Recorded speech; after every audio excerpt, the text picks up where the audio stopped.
Welcome in, everybody, to Fantasy Pros. This is the Fantasy Football Podcast. It is me, Joey P, Joe Pizzapia. That, of course, is Kyle Yates, and it's you. And today's topic is the mid-round wide receiver rundown. That's right, we did the running backs early in the week, and now it's time to change gears and take a look at the wide receivers in the clump, in the glob, the guys that we want to differentiate, the ones we like, the ones we're not so high on, and the ones that maybe have some potential to get into this group that maybe we feel like deserve a little bit more respect. Tags is still on vacation in the woods. Yates, when he comes back from his writer's retreat, how long will the Tags beard be? That is the question.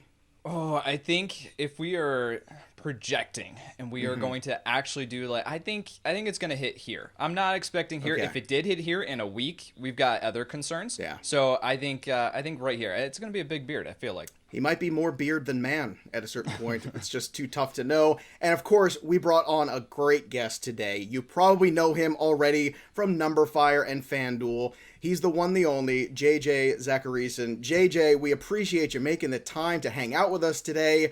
And, I got to ask you this question right at the top. We just had a discussion the other week about choosing Twitter handles, and then years later, if you have any change in opinion or regrets. You've been late round QB on Twitter for a very long time, but we're in a QB renaissance. Are you still late round QB after all these years? Yeah, we are. It's one of those things where to me, it's more just like a random name that has no tie to anything at this point, because I branched out. I'm doing more than just analyzing the quarterback position and strategy at the quarterback position. But yeah, you're right. There is a renaissance, and I'm much more open. Last year, I was much more open too to getting more of those middle round quarterbacks. I'm still not early round quarterback, but I can understand the middle round and the late round guys. Well, you got to stay on brand, JJ. At the end of the day, you got to stay on brand. But I was just curious. It's like that first email address, where you think you're cool when you're 13 or 14 years old, and you look back and you go, "Oh, that was a bad decision. What the hell was I thinking about with that first email?" But alas, it's great to have you on the show. And like I said, we've got a lot to get to. And before we even jump in, I want to remind everybody about fantasypros.com/draftwizard, where you can get the cheat sheet creator, because draft season is here. It's not coming. It is here. It's upon us. And the cheat sheet creator is phenomenal. It's a great tool that allows you to combine all of your favorite experts into one consensus sheet. So basically what happens is you take Yates is my favorite, and I like Dan Harris. You put those two together and they're all there. And every time they make a change to their rankings, guess what? It gets reflected in that cheat sheet that you can use and then customize your rankings for your league settings using our projections to import your own rankings. And you can also add tiers to use your rankings in both the simulator that we have, the draft simulator, and the draft assistant tools on the web. And all this is with the Draft Wizard app. So make sure you check out all these cool features, including that cheat sheet creator. It's like having Yates, Tags, me, Dan, or all of us all in there at one time with you at fantasypros.com/draftwizard. And who wouldn't want one of us drafting with you? Of course, we bring the beer to the draft too. I mean, that makes like the best part of all of that. So we are going to go ahead and break down some of the fantastic wide receiver talent that we've got here that maybe isn't quite getting the love that they should. These are the mid-round guys, the players that we see right now that are kind of falling out a little bit of that top tier, but they're certainly going to make huge impacts, and getting the right guys here in this grouping are going to be important. So we're talking about the ADP wide receivers outside of wide receiver 2, so that's 25 and on to a reasonable degree, and I want to start with Odell Beckham Jr. And JJ, I'm going to start with you since you are our illustrious guest today. We got Odell at 25, and then a little bit later on, you have Jarvis Landry at 38 in terms of wide receiver ADP on Fantasy Pros. Now, when we're looking at these two guys, what do you think about their presence in this Cleveland Browns offense? What happened when Odell got hurt? What this offense evolved into? And in your opinion, looking at the value of these guys on the board, how do you assess which one, if either, you want on your team? Did the Cleveland Browns offense kind of become something new without Odell, and can he work himself back into it? I mean, I think the one thing that we have to keep in mind, yes, we can look at the splits last year of Baker. I think I might have been muted there. My bad. So I think that the one thing that we have to keep in mind is the fact that last season, Kevin Stefanski, it was his first year there. Baker Mayfield had to get used to this new offense that he had not played in before. And so we look at the Baker Mayfield splits and we see him do poorly or average during the front half of the season. Then he sort of explodes and does a lot better from an efficiency standpoint during the second half of the season. And so, you look at that and you could say, oh, it's Odell Beckham, and it's not Odell Beckham. But I look at it as, oh, he was getting used to this offense with Kevin Stefanski, and then he got used to that offense with Kevin Stefanski. So do I buy into the splits of Baker without Odell Beckham? I do not.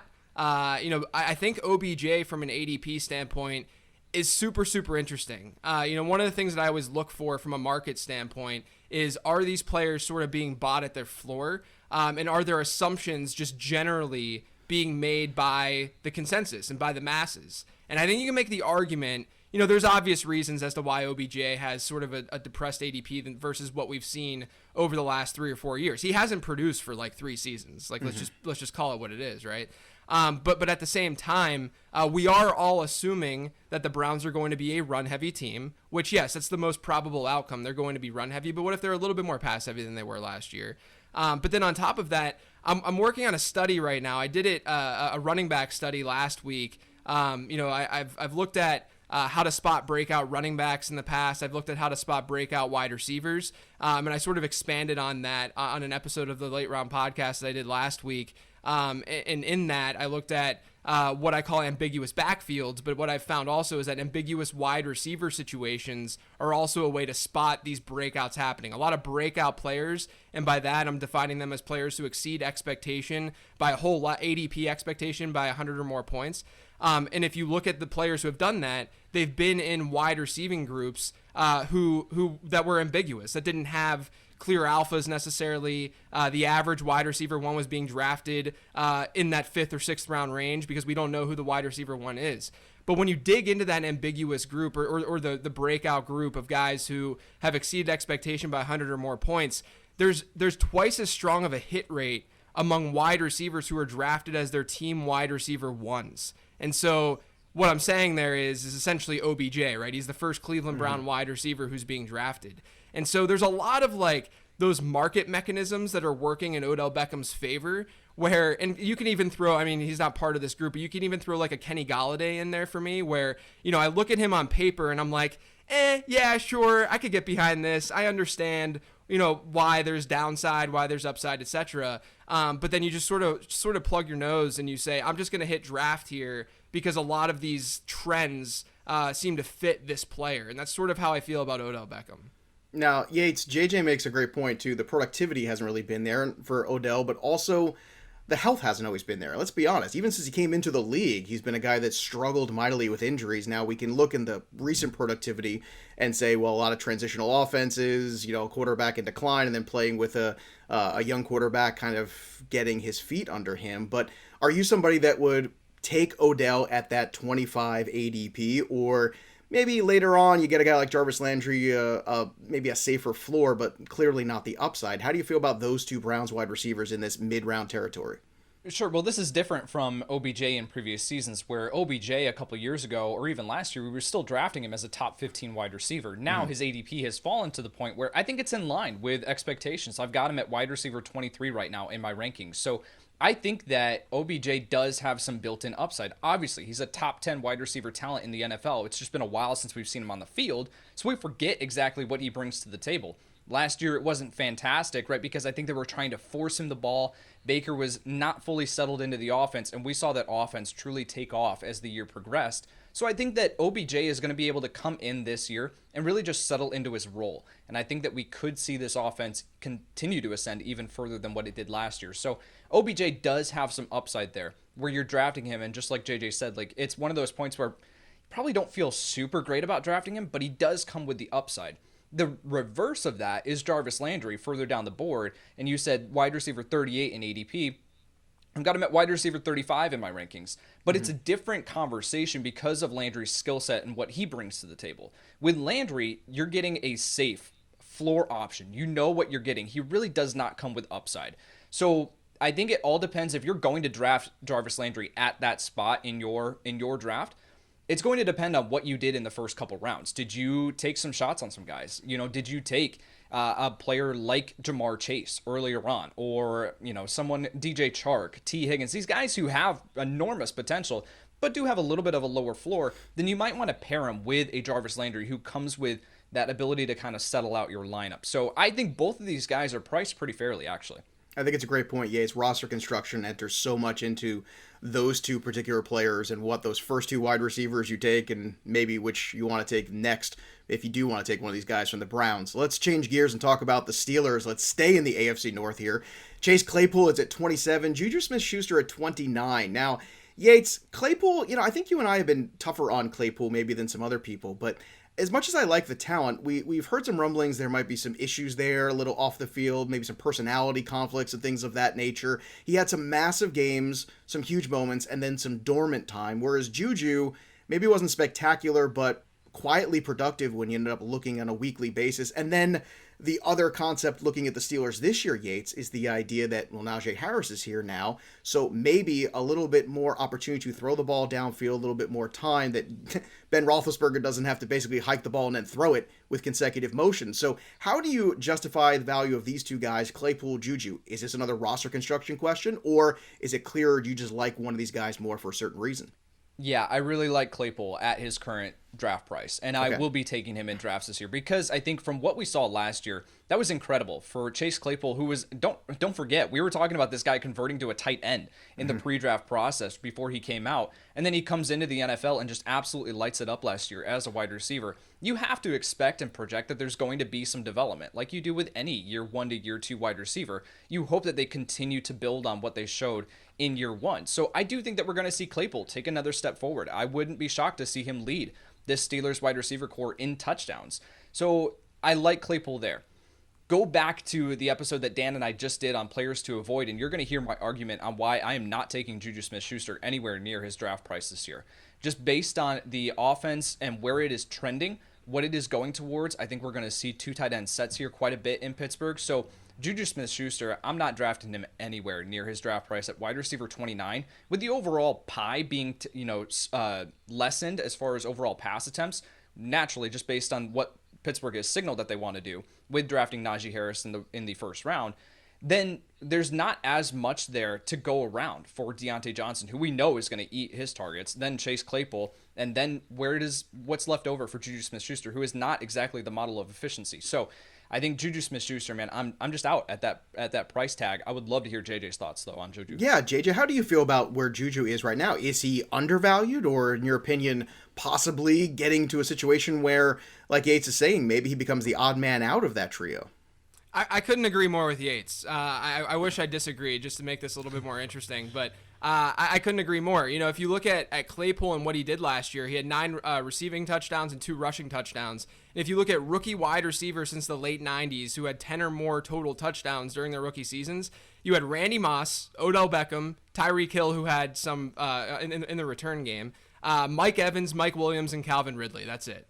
That's a heck of a group to be a part of for Chase Claypool. The other thing I want to add to this, I mean, I agree with everything that Yates just said. A lot of people are going to look at the Steelers' offensive line this year and say it's trash, it's bad, yada, yada, yada. But it goes back to what I talked about with Odell Beckham, where we're making these assumptions about these players and about these teams that I think are almost overemphasized, almost too baked in to some of these situations where, last year we saw these 3 wide receivers, especially Claypool at times last year with his ceiling, and Deontay Johnson obviously thrived, but we saw them thrive and they had good seasons. And that was behind a really, really pathetic offensive line to the point where they had to change their offense to be the way that it was last year with those quick slants and those low A-dot throws. They did that because the offensive line was so bad. So you should ask yourself instead of saying the offensive line is still going to be bad because they lose David DeCastro and they didn't do. I mean they don't use their first round draft capital on a tackle or a guard. They go after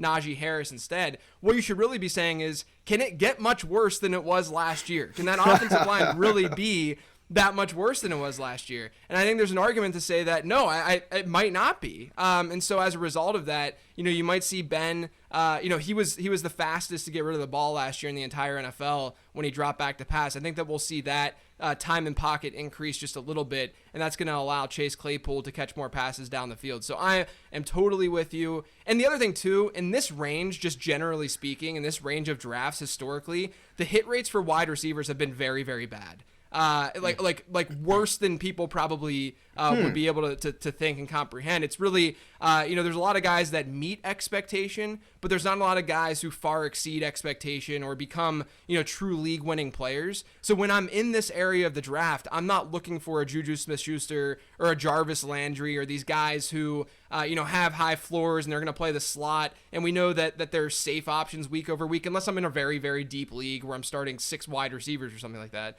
But I'm looking for these guys who could be true league-winning players. And Chase Claypool, sometimes we get these players, these wide receivers, where their athleticism does indeed transfer from college to the pros. And we saw that with DK Metcalf. And I feel the same sort of vibes right now with how we saw DK Metcalf go from year 1 to year 2 with Chase Claypool. All right, good stuff there. Before we get to the next grouping here, I want to take a moment to recognize Fantrax because they are the most customizable fantasy platform in the industry, offering the greatest fantasy experience for your dynasty, keeper, redraft, and best ball leagues. Fantrax free NFL Fantasy Football League Manager is the most customizable, easy to use, and feature-rich platform in the industry. And coming from another service, Fantrax can import all of your current leagues and customize if needed. They've got the support for 365 days a year. They never sleep, I'm telling you right now. And I'll tell you what, seriously, I've set up many leagues over on Fantrax before. We used to do big charity leagues over on Fantrax. It's amazing how detailed you can get, how specific you can get, how unique and creative you can get with some of these customizations. I know because I've done them. It is really incredible what the offering is because everyone's looking for something new and kind of shake things up a little bit. But if you're not, and you're just looking to run your simple Yahoo or ESPN kind of format too, they can do that just as easily. They have hundreds of custom settings for team structure, custom playoffs, custom scoring, but then they can just do the regular old leagues too. They can do it all over on Fantrax. So there's a reason why fantasy players who try Fantrax make it a permanent switch and a permanent home for their fantasy leagues. And you can sign up today for free and be entered to win a signed Josh Allen jersey. Just go to fantrax.com/fantasypros and sign up today. Again, that's fantrax.com/fantasypros. Get that Josh Allen jersey. That sounds pretty good. That's all from Fantrax, the home of fantasy sports. Now, boys, let's continue to go through these mid-round wide receivers, and let's go with 2 guys who are young with upside. Last year, we saw a great finish to the season from Brandon Aiyuk. Very exciting stuff there. He really thrived down the stretch. He was a league winner for a lot of teams. And then there's DJ Chark, who 2 years ago kind of broke out. Then last year dealt with a lot of injuries, dealt with an offense that, let's just be kind and say, was underperforming. So, JJ, I want to start with you with these two. Aiyuk is at 26 in terms of ADP wide receiver value. Chark is at wide receiver 30. Any interest in either of these guys and why? Yeah, so I want to preface this by saying that I think that Brandon Aiyuk is a very, very talented wide receiver. I from a dynasty standpoint, go ahead, buy, feel good about him if you have him. The issue I have with Aiyuk is that last season, we did see pretty unfavorable splits when both Deebo Samuel and George Kittle were healthy, and that large stretch where he was basically performing like Justin Jefferson. That large stretch where he was doing very well was when those guys were banged up. And so I think that you have an issue with Deebo and George Kittle both being healthy, but then you have this Trey Lance issue. And I don't, I think Trey Lance has a crazy ceiling, and I like him as a fantasy player. I'm drafting a lot of Trey Lance this year, actually. But, I like Trey Lance as a fantasy asset. I like his ceiling from a real football perspective. But I did some studies this offseason that looked at both how rookie quarterbacks impact their pass catchers and their running backs, and then also how mobile quarterbacks impact their pass catchers and running backs. Both of those things, if you have a mobile quarterback and a rookie quarterback, that's bad for pass catchers. And a lot of it really comes down to the fact that those mobile quarterbacks are stealing a larger chunk and market share of their offenses. And then on top of that, they're typically coming from run-heavy teams, and then that doesn't necessarily help the wide receivers on those teams. So you need a larger target share when that's the case. And then you look at Aiyuk's situation, and look, I'm a firm believer that target shares are earned and that targets are earned and that good wide receivers are seeing targets because they're getting opened. It's not some default, I'm throwing to this guy just because he's on the field. He has to get open in order to see those targets. This is the Deontay Johnson conundrum, right? I think Deontay Johnson is good because he's a good route runner and they're throwing him the ball, as opposed to, this guy's just standing there, so I'm going to throw the ball to him. Agreed. So Aiyuk is but I will say that's more from a floor standpoint, not from when you're projecting these guys.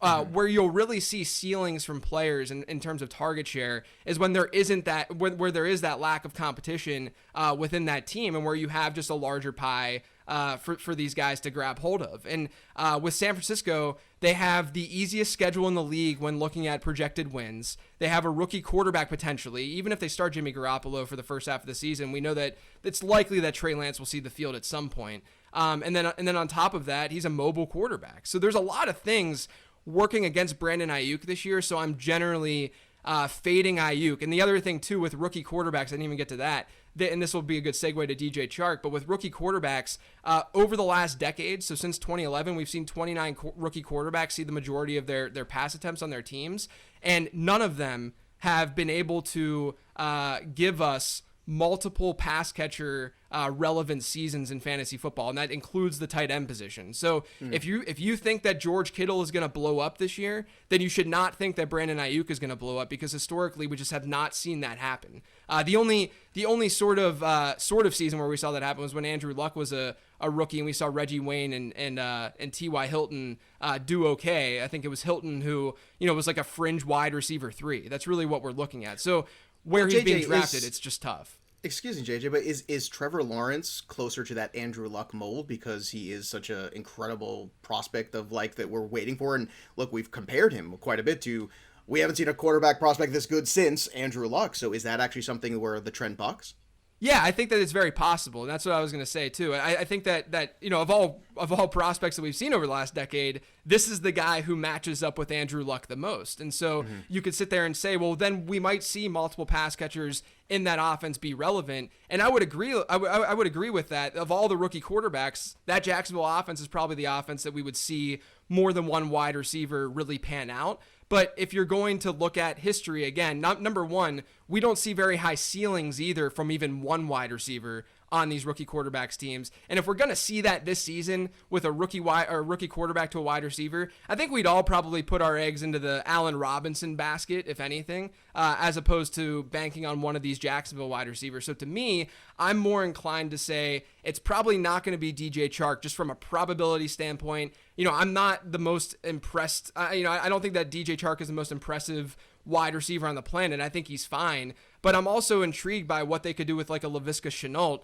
and we know sort of what DJ Chark's ceiling looks like. Whereas I don't think that we've saw that at all last season with how they used Laviska Shenault. And if this new coaching staff, which again that's another topic we can probably talk about for 10 minutes, this coaching staff I don't trust that much either. But if this coaching staff does use Shenault in a way, whether he's playing in the slot and you can get him downfield a little bit more, if they use him in more creative ways, he would be the one that I would prefer versus DJ Chark this year in that Jacksonville offense. Some incredible stuff there, JJ Yates. I know what JJ just mentioned there too is what's shying me away from Kittle so much this year too at that current ADP he's at. I'm just not buying it there. I like the other players around him more. But when it comes down to Aiyuk, I feel like if I'm going to take a risk somewhere with somebody kind of winning out, I'd rather take it later with Aiyuk. How do you feel about that same risk where he's at currently in ADP? And how do you feel about DJ Chark's ability to return his investment as well? Sure. So with Aiyuk, I've got him at wide receiver 33 in my rankings from a projection standpoint. And that is because it's volume. You're trying to find the volume here for Aiyuk. So if he is going to return the value of wherever he was at, 26 in ADP, right, then that has to be on the back of insane efficiency. And I mean, if there was ever an offense to produce insane efficiency across the board, it's probably San Francisco with Trey Lance here. So I think that we could see that. But with a healthy George Kittle, with a healthy Deebo Samuel, I just don't see the volume there for Aiyuk. But we know that Deebo Samuel has struggled with injury. We know that George Kittle has struggled with injury. So but that's not something that I want to bank on. I think we can see Aiyuk hit a ceiling where he produces as a top 15 wide receiver because we've seen it. But I think that's going to have to mean that George Kittle is missing time with an injury or Deebo Samuel is missing time with an injury. So I do like Aiyuk. I think that he has upside. I would just prefer to see his ADP just a little bit further down the board. With DJ Chark, I've got him at wide receiver 25. So I think that he is a perfectly fine investment, but he does come, like I mentioned earlier, with a little bit lower of a floor because of this offense and the coaching staff. I don't know what to expect. Are we going to see Trevor Lawrence immediately step in and produce like Andrew Luck did in his rookie season, or just like, just come out of the gates on fire? I really don't think that that's going to be the case. I like Lawrence's long-term projection. I think that he's an incredibly safe floor prospect, very, very high floor prospect. And I like what he can do year 2, year 3, year 1, right out of the gate. I just don't know if that's going to lead to DJ Chark producing as a top 12 wide receiver, top 15, even top 20. I just don't think that we can get there. So I think that he's fine, a fine investment at his price point. I'm not going to argue against it, but there are some other guys here that I prefer to take some shots on over him. All right, before we get to the Bengals, boys, and there's a lot to dissect with those 3 wide receivers, I want to tell you about a sponsor of the show, and that's IP Vanish. IP Vanish is a virtual private network, a VPN for short, and a VPN, that means it's a super important tool that can help you safely browse the internet. Again, whether it's your computers, your tablets, your phones, or even things like your Fire Stick, it can protect all of those. And when you're using a VPN, all your data is encrypted. When you're reading, what you're searching for, what you're watching, and whatever it is you're doing on the internet, IP Vanish can help make sure that it stays private. That's important because what you're doing on the internet is no one's business but yours, and IP Vanish can help you remain anonymous and secure on the internet. For listeners of the show, IP Vanish is offering incredible 65% off. That's just $3.49 for the first month and $31.49 for the year. And everything you get is an anonymous IP address. You can circumvent any online censorship, get protection with using public Wi-Fi, and 24/7 tech support. So you go to ipvanish.com/pros and claim your 65% savings. Again, they have plans starting at just $3.49 a month and $31.49 for the year. This is the time to sign up with that discount. Again, it's ipvanish.com/pros to get your 65% off. And again, you can get that today at ipvanish.com. All right, let's get to the Bengals because there's not 1, not 2, but 3 guys in this grouping here. And I think in drafts we've all seen some varying ADP of our own, but consensus right now, if you go to Fantasy Pros to see that ADP, you've got Higgins at 28 in terms of wide receiver number, Chase at wide receiver 31, and Boyd at 34. Now, I've seen Chase go way higher than this. I've seen him go a little bit later, actually, too, in some other drafts recently. Yates, I want to start with you. When you break down these 3, we're talking about just 3 separation points here in terms of wide receiver between Higgins, Chase, and then Chase and Boyd. So how do you kind of break down these 3 guys in your opinion? Is this the proper order to draft them? Or you want to take Chase ahead of those guys, ahead of T. Higgins, and reverse that? How do you feel? This reminds me of the Dallas wide receiver core as far as the gaps there. And then you just take them and you slide them way down the board because it's not going to be as dynamic of an offense, right, as they're in Dallas. So I've got Jamar Chase at wide receiver 21 right now. I've got T. Higgins at wide receiver 26. And then I have Tyler Boyd a little bit further down the board at wide receiver 43. And that's just because of the touchdowns. I've only got him with 4 touchdowns on the year. So I think he's going to be fine. I've got him with 116 targets on the year, T. Higgins with 123, and Chase with 136. This offense is going to be throwing the ball a ton. We know that there's not a ton of depth behind him, either at the wide receiver 4 spot or tight end spot with Drew Sample there. And what happens if we do see Joe Mixon go down with an injury again? Then we could see those target totals increase even more. I think Chase is going to see his ADP rise as we get into the preseason, as we start to see him on the field again, because don't forget that we haven't seen him on the field in over a year. But reuniting with Joe Burrow, I think that can be nothing but good things for fantasy football. And T. Higgins, the initial reaction when they drafted Chase at number 5 overall in the 2021 NFL draft was, well, Higgins is dead from a fantasy standpoint. No. There is more than enough volume here for Higgins to continue to produce, just like Claypool, what I talked about, projecting from and taking that step from year 1 to year 2. Higgins came out on fire last year. So I think we can see him build on that. I think this offense is going to be great from a fantasy perspective, but I do think that a little bit less than what we might talk about with Dallas. Yeah, Higgins getting a lot of positive pub too this offseason about work ethic and the work he's put in. JJ, when you're looking at this trio here, is it the same kind of situation where you think, oh, maybe this is the kind of like the dollar store version of the Dallas Cowboys wide receiving trio?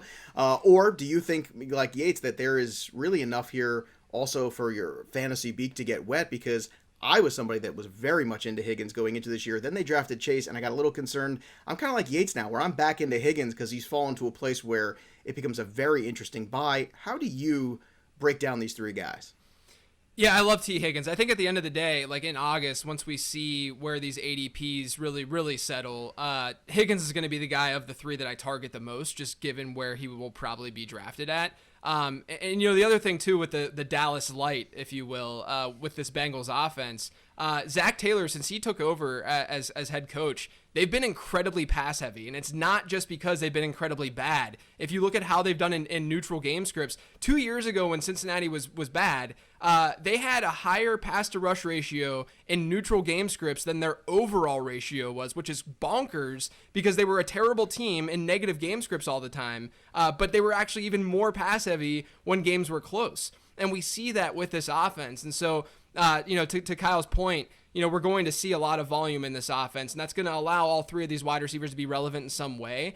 I think Tyler Boyd is the loser, though, of this Ja'Marr Chase draft pick, mostly because of what I sort of talked about earlier, or alluded to earlier with slot guys. Slot guys are generally going to be more volume dependent than guys who can play the perimeter, because guys on the perimeter, are more than likely more physical specimens who can be these creators in the red zone and close to the end zone. Think of it this way. Outside receivers, perimeter receivers can usually come in and play the slot. Slot guys can't always go to the outside and play on the outside. That's as easy as is to think of it. So all of a sudden you have Tyler Boyd who's sort of locked into this role, whereas a guy like Higgins or Chase can move all over the field and play all over the field if need be. And that's another reason why to be low on a guy like JuJu Smith-Schuster and to be lower on a guy like Jarvis Landry. But we've seen Landry at least play relatively well on the outside when he's been called upon. JuJu has not.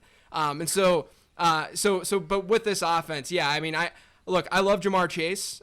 He was one of the best prospects that my model that dates back to 2006 has ever seen. His production profile is elite. He's got good athleticism, good enough athleticism, I should say. But I will say with the caveat that, let's just be realistic about this. We don't see rookie wide receivers perform exceptionally well, during their rookie seasons from a fantasy perspective. And really, if we end up seeing Ja'Marr Chase be the first wide receiver on this Bengals team get drafted, I mentioned earlier how I look for wide receiver ones in this range to draft because they generally hit at a higher rate. Well, I actually tweeted this earlier today, but if you look at rookie wide receiver ones that have been drafted, they exceed expectation, ADP expectation by a decent enough amount, but they're rarely like league-winning players, and that's really sort of the fear I have with Chase is he going to be that? But I mean, if you're gonna bet on a rookie wide receiver, it's got to be a guy like Ja'Marr Chase with that kind of background and profile. So I think from a value standpoint, I like Higgins the most. Overall, I probably would lean Chase right now, but I think Higgins is going to be the guy that I have the most of this year. JJ, because now you've kind of said it twice here, I'm curious to ask you, when you talk about there not being a lot of league winners and not liking this grouping, are you somebody that conversely likes to hit or double tap big time wide receivers early in your draft? Are you somebody that would go, in the 10, 11, 12 spot double wide receiver because you don't like this grouping? Yeah, so one of the things that the way I approach fantasy in general, I know that it's getting a little bit more steam this year, but that anchor RB or zero, not a modified zero RB or hero RB, whatever the heck you want to call it, RB. I like hero RB. That sounds really exciting. Let's call it that. Al Zeidenfeld once coined it RB and chill, which I thought was pretty good. So you just get that running back in the first round, that anchor for you. Because if you look at hit rates in what's been dubbed the running back dead zone, which some have said is round 3 to 6, even if you want to lower that a little bit and say rounds 4 and 5, the hit rates for running backs in that area aren't very good. And then the hit rates for wide receivers, conversely, in that area are very good. Whether you're looking at league winners being drafted there or guys who are just really exceeding expectation. And so I generally will go with wide receivers in that area. And then you actually see the reverse then start to happen once you hit like rounds 6 to 8. Where running backs start to get a little bit more attractive and wide receivers get a little bit less attractive. So if I'm in a full PPR league where I can flex a guy playing 3 wide receivers, I'm going to go with one of those modified zero RB approaches. All right, 2 guys last year that had some injury issues. Courtland Sutton, wide receiver 32, and of course Deebo Samuel at 33. Yates, are you buying back in on either of these guys? Courtland Sutton, I've got right in this range. I've got him at wide receiver 30, and that is assuming that he takes that wide receiver 1 role back. I think that he has the talent. I think that he's incredibly talented. And if we have Aaron Rodgers in Denver, then you're not going to get Aaron Rodgers in Denver. Sign me up for Courtland Sutton as a top 15 wide receiver. But with Teddy Bridgewater or Drew Lock as his quarterback, I'm a little bit more hesitant. Deebo Samuel is the one that I'm going to be like pumping the brakes on here and say it's a very similar argument to Brandon Aiyuk. It's the volume. And with Deebo Samuel, you're relying on insane efficiency, like ridiculous efficiency. I put out this tweet a while back, and it got a ton of steam. Deebo Samuel finished with 401 yards after the catch last year. He had 391 total receiving yards when the year was all done. So he had more yards after the catch than he did receiving yards. Like, that just blew my mind, breaks my mind. And he had an ADOT of 2.2 yards. So you are betting on just ridiculous efficiency with Deebo Samuel. Can he do it? Is he incredibly talented? Yes, absolutely. But you also have to factor in the injury risk here. So with Deebo Samuel, it's kind of going to JJ's point. Is he going to be a league winner? No, I really don't think so. I think that he can be a solid flex play for you. But as a league winner, there are some other guys here that we're going to talk about, like, in this range that I would prefer to take a shot on over him. I don't want to be presumptive, JJ, but I can only assume from everything you just said before about the 49ers that Deebo is also not your cup of tea. Is Courtland Sutton potentially a bounce-back candidate for you after 2 years ago looking like a really strong, at least wide receiver too? Yeah, so, I think with Deebo, this is such a cop-out answer, but it's one of those situations where I'm going to feel a lot better about him in a best ball format because I think there's just a lot of variance involved in how he's going to score each week. And there's also variance involved in how this Trey Lance pick and him being a more mobile quarterback impacts what Deebo does for that team close to the line of scrimmage and how they're going to utilize him. So there's that too. So there's just a lot of variance with Deebo. I don't mind him if you're going more best ball, but in a managed league, it's a little bit more difficult to back him. But if you look at Courtland Sutton, I also sent a tweet out this week where I've seen the take that Drew Lock is better for Courtland Sutton and Teddy Bridgewater is better for Jerry Jeudy. I get it. I understand the logic behind that because Teddy isn't the most aggressive passer in the world, and Drew Lock is a little bit of a D-gaffer. But at the same time, Drew Lock isn't very good, and so I don't know if we need Drew Lock in order to unlock, no pun intended, Courtland Sutton there in that Broncos offense. We saw Sutton. We've seen Sutton perform well with bad quarterback play, and he sort of fits like that. I mean, honestly, it makes sense that he's being drafted around an Odell Beckham. It makes sense that he's being drafted around a Kenny Golladay, right? These are the same sort of archetypes, wide receivers that are big play. They have big playability. They're perimeter guys, but we have question marks around them regarding their health and regarding their situations just in general. But we know that just buying into those players can be profitable in fantasy football. And again, I'm just going back to all those trends and looking at what's worked historically. And I'm saying that, yeah, I don't have Courtland Sutton ranked ahead of where he's being drafted, but I will draft Courtland Sutton because of those trends. All right. And good dad joke there, too. Well done, by the way, on the lock. You. Well done. Very nice. All right. Before we get to that next grouping, I want to tell everybody about Pristine Auction, another one of the sponsors of our show here on Fantasy Pros. Pristine Auction has daily auctions ending nightly with hundreds of amazing things. If you haven't gone on there, I don't know what you're waiting for.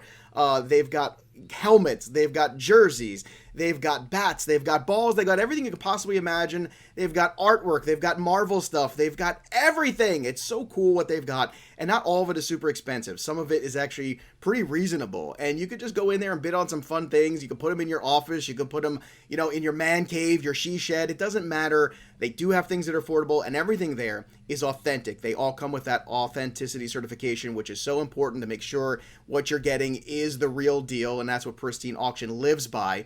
And of course, when you have a free registration and it's free to bid, I have no idea what's keeping you. So go right now to Fantasy Pros, and obviously you can do where we got our contest running right now thanks to Pristine Auction as well. We're giving away an autographed jersey just to prove how great everything is there. But if you go to pristineauction.com, again, that's PRISTINE auction.com, you get $5 on us just for signing up. You just have to put the code Fantasy Pros in that registration field. So go to pristineauction.com, put in Fantasy Pros, get your $5, start bidding today. Again, that's pristineauction.com, PRISTINE auction.com. Boys, I want to get to this next group here because we are starting to get to that lower tier of wide receiver, and maybe we're going to find some guys that hit.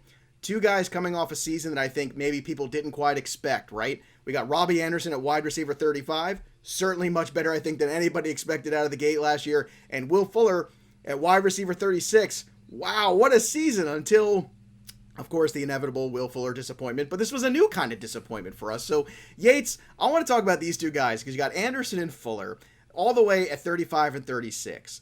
Are there going to be shares of these two players on any of your rosters this year?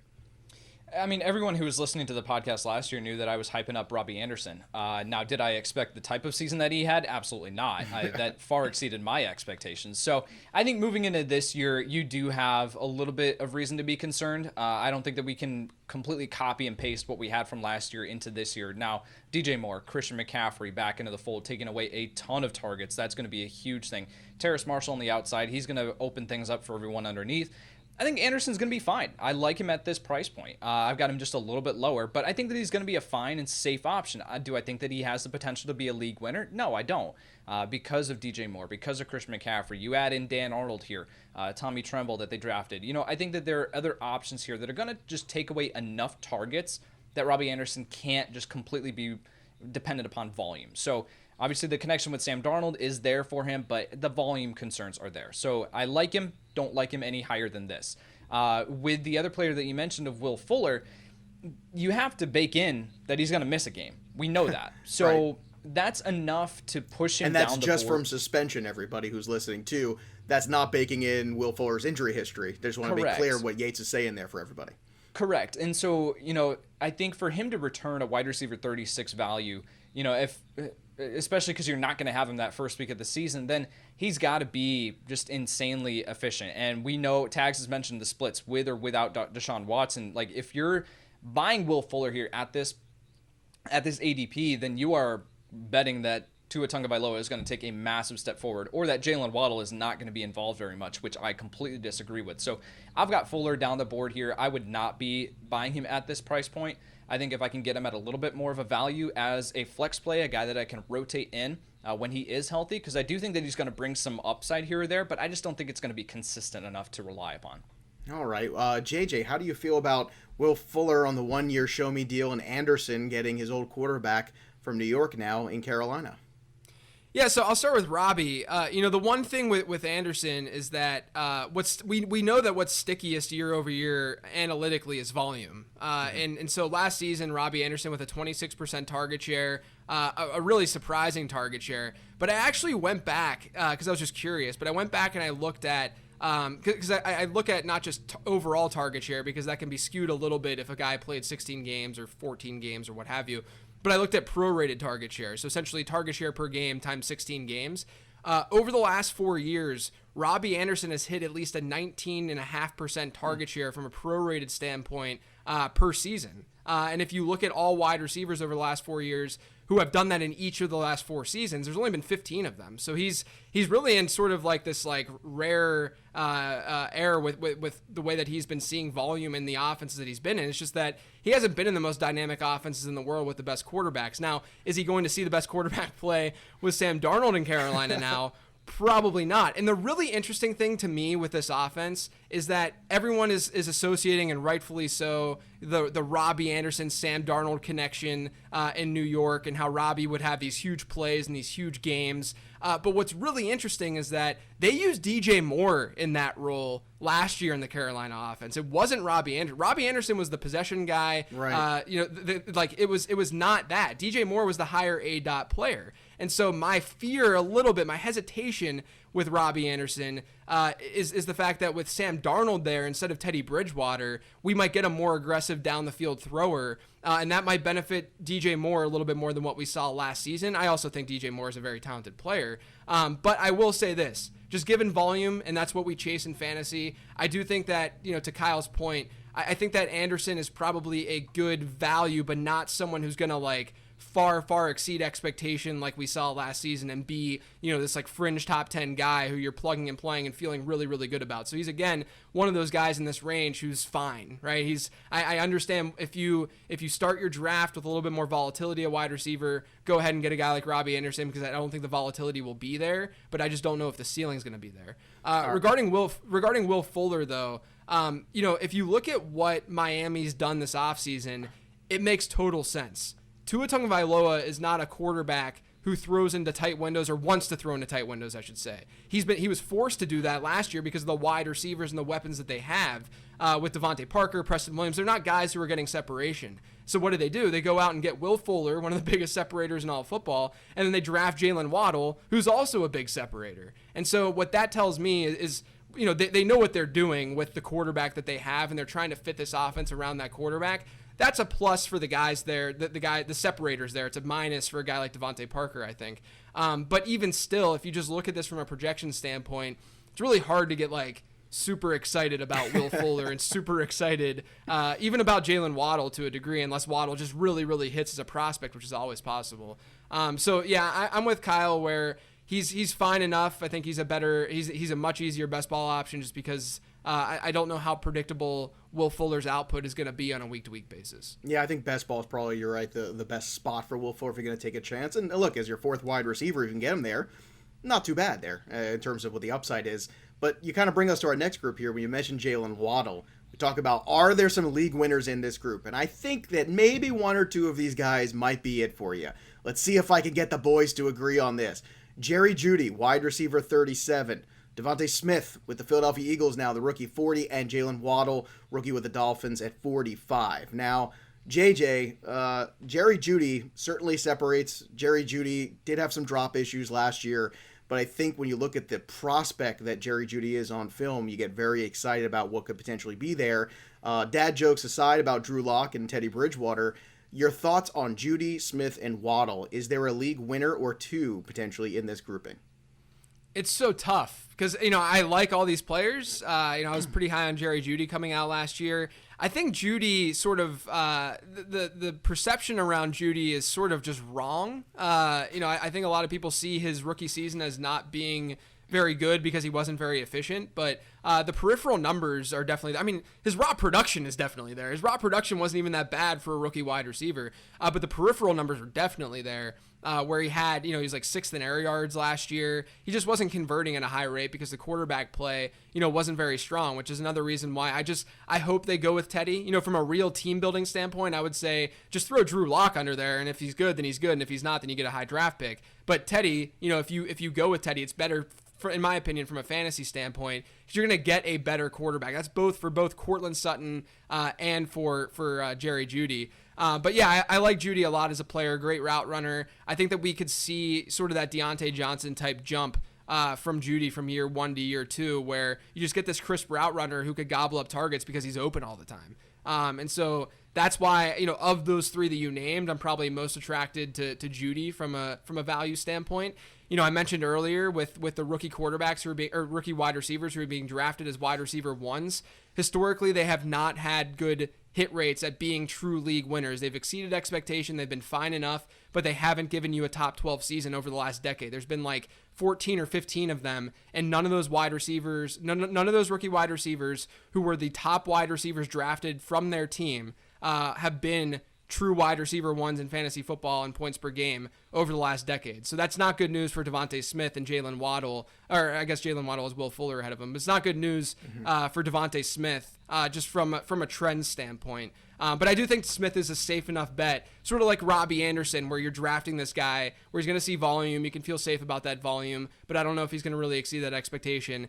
And then with Jaylen Waddle, it's just a similar feel as how I feel about Will Fuller, where the fit is right. It makes total sense. I think Waddle's going to play a lot in the slot there, which should open things up for him and allow him to see softer coverage. So maybe because of that and just because of the ambiguity, I'd be most attracted to him of all Dolphins wide receivers. But that's not necessarily saying a lot because I'm not necessarily super high and hype on those Dolphins wide receivers. Yeah, personally, I'm more on the Jeudy and Smith wagon, especially when you're talking about number one wide receivers on their respective teams actually being pretty good, even though they're further down the ADP trough. I think Smith might indeed be that guy.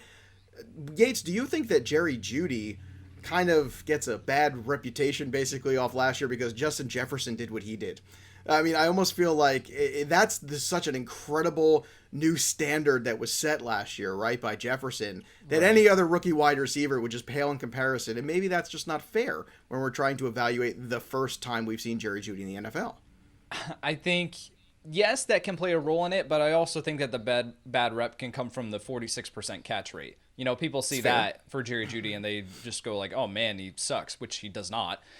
So I think with Jeudy, the conversation becomes, yes, incredibly talented, but can he establish himself as the clear wide receiver one on this offense from a target share perspective? I agree with JJ that Teddy Bridgewater is the best option for him to be that, but again, incredibly loaded offense. Courtland Sutton, KJ Hamler, Noah Fant, Albert Okwuegbunam. You have Javonte Williams now, who's a capable pass catcher out of the backfield. Melvin Gordon. Like, where are the targets? There's not a path here for Jerry Jeudy to see 120 plus targets. I just don't see that happening. So that's the issue here. I think Jeudy is a safe option. I think that he can take another step forward, but it's a little bit of a risk when you're talking projections. With DeVonta Smith, volume. I think that volume is going to be there, but JJ and I have talked about this. I don't think that Philadelphia is going to be a top 15 scoring offense. So are the scoring opportunities going to be there for DeVonta Smith to push with the volume to push that up into a top 25, top 24 receiver? I just don't know if that's there.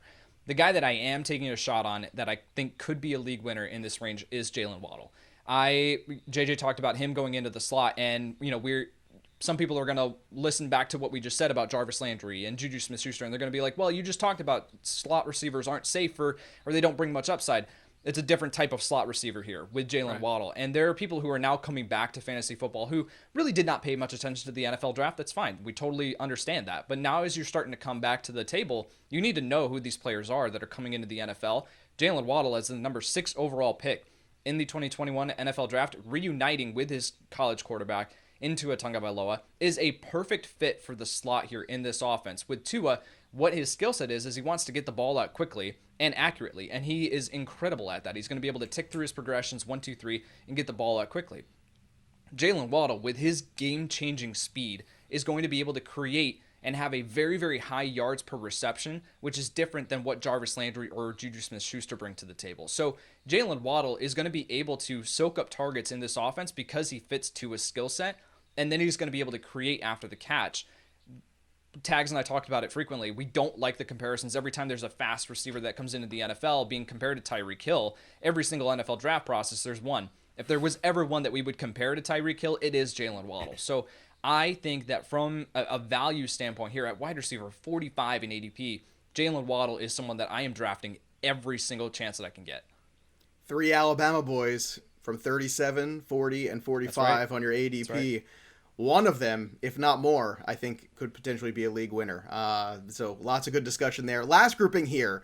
These are basically boomer bust guys, whether you want to call them best ball wide receivers, whether you think in maybe in redraft leagues and regular formats that there's some love you want to throw their way. But I want to talk about Curtis Samuel, who's in a new spot now in Washington at wide receiver 41, Antonio Brown at 42, DeVante Parker at 43, and Marquise Brown at 44. So this is a grouping unto themselves. This is a little cluster. So Yates, let's start with you real quick on these. Give me your take. Are any of these guys, any Antonio Brown, Marquise Brown, any of the Browns finding their way onto Yates rosters, or is this just a hard pass when you start to get to that grouping here from 41 to 44?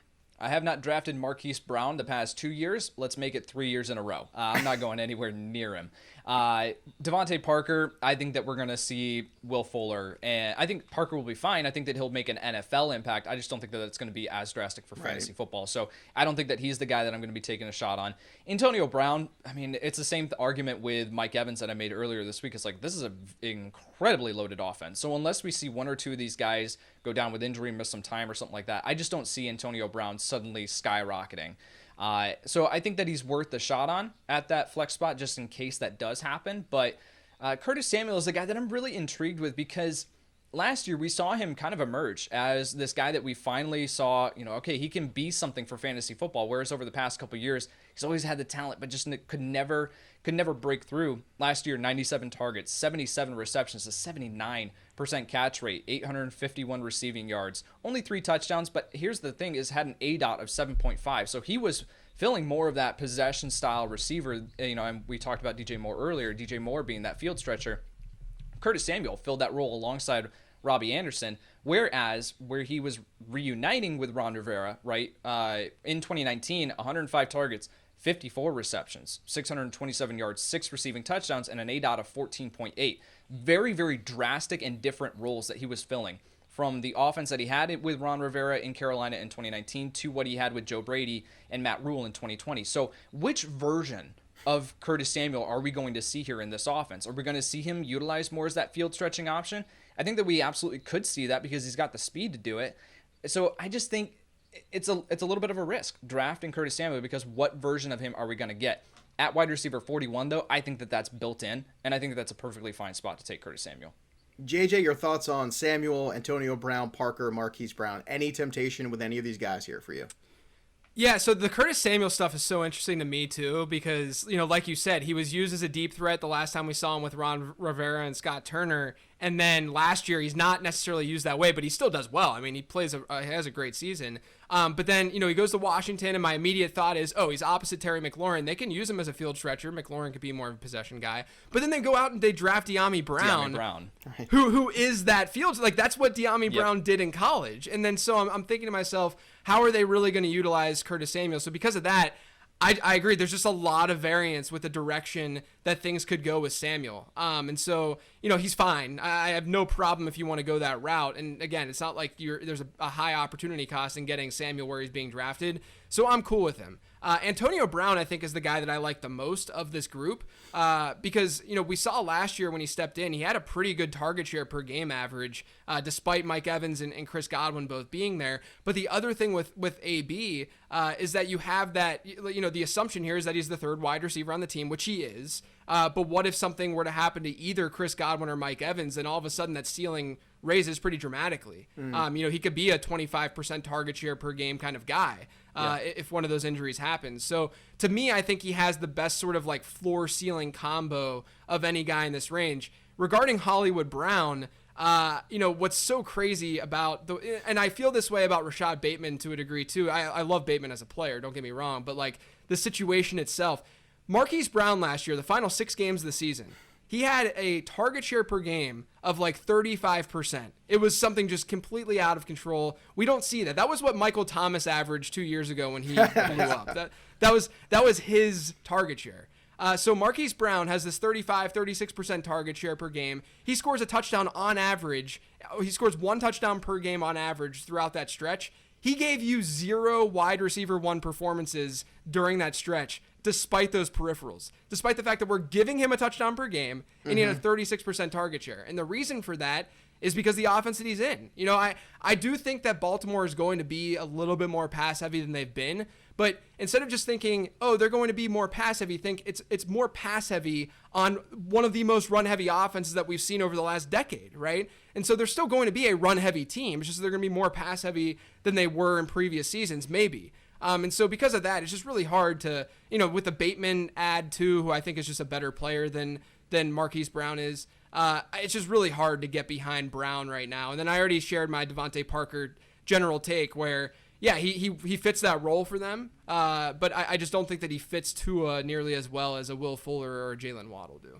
He's the host of the Late Round Podcast and, of course, runs everything over at Number Fire. You can check him out on Twitter at Late Round QB. If ever there was a right guest for a right show, it was you today, JJ. I want to thank you for coming on, man. Some great information, and everybody here is smarter for having spent this last hour or so with you. Tell everybody what else you got going on right now, because I'm sure it's a lot.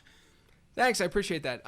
So on the Late Round Podcast, I'm just kind of going through this series where I'm looking at breakout running backs, wide receivers, and tight ends. I did the running back show this past week, had some really cool insights, and hopefully I'll be able to discover some insights at wide receiver and tight end as well. But that's on the Late Round Podcast. There you go. And make sure everybody heads over to fantasypros.com/draftwizard. Get your cheat sheet creator. Again, you could have JJ, any of the experts you like, basically in there with you.